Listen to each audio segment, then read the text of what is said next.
Hand side writing, you see very strict baseline, and it lifts up a little bit. He's optimistic, but he very much knows where he belongs, what he wants to do, where he's going.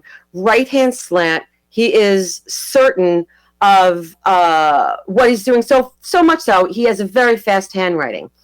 Swift, fast, optimistic, sophisticated, artistic. Unrelenting in his pursuits. So clear. With the P, he has these extensions into the upper zone. A lot of them do. But George Washington's P and that original stem of the first stroke is piercingly strong. He has, if you see from the bottom, 1, 2, 3, 4, prepared is the word in the center there. You see the two P's. He is, the line goes past the D of the stroke of the D, is how staunch he is in his idealism of what he's doing and the purposeness of what he's doing it for. Straight into the right-hand zone, no apprehensions whatsoever. He's unstoppable. This is another formal letter he wrote. Again, you see the formality, how perfectly he fits himself on the page, knows exactly where to be, how to be, right up to the right margin. Baseline really great, surging forward. He is such a general. He just, his signature in the middle of the page, George Washington, you see, humble, appropriate, not overly done. He's really such a stoic, respectable man. This deer he writes with the loops on the left, this is beautiful. It's as if, there's a dancing, he must have been a good dancer because this dances. He has a liveliness to him. He's interesting. He's colorful. He has variations to his emotions, even though he doesn't show them in anything but stoicism. He feels. Same thing, we've got the comparison of the formal letter to the free-flowing letter. With these free-flowing, his lines move around a bit.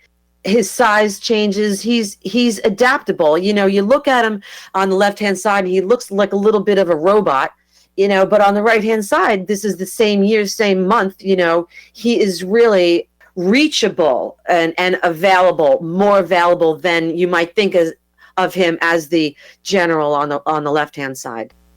He's 18. He's the land surveyor in this picture. Again, lots of control. He needs to really control his environment. And the way it's presented, it needs to be presented a certain way. His writing large and clear means he wants to be understood clearly, seen clearly, heard clearly. The art in his handwriting, the sculpture, just goes to show also how capable he was of sculpting out a country. He had the color down, the direction, the intensity. He knew everything it needed to be. He's growing in age now. He's 55, and 2 years before he becomes president, he's a bit alcoholic in this picture. He's shaky, trembly. You can see it, not in this necessarily slide, but he's really clinging to the baseline now. And when you cling to the baseline, he's pressing on it, and he likes spending time there. His brain is fluid. He's very driven forward. So he's really right slanted now. T-bars are surging into, longer extended swashbuckler type of extensions. And, but leaning on the baseline like that, where he, has space in between each letter and it drags on the baseline before it goes up, forming to the next letter. He's got very strong form in his strokes. Everything's so strongly formed. But leaning on the baseline like that is a little, sometimes somebody who does that might need the security of the baseline, but this man didn't need security. The ultimate leader, I think, leaning on the baseline was more about him driving the base of a country, driving the base, the foundation, the creation of a country. He was so saturated in that at this point that his mind was mostly centered on How are we going to make this work? What's it going to be? How's it going to land? Where are we putting the White House? Where are we? What am I doing with the troops? How are they going to be? Everything was about the baseline. So his writing literally reflected the intensity of the need for him to be, and the attention that needed his presence at that baseline. It was there. He was there. He was present. Signature, absolutely gorgeous. You've got a balance here that's uncanny.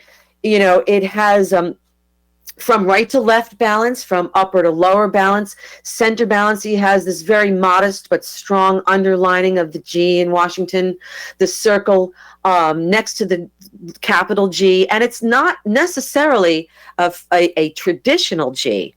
It's individualized from the school book type.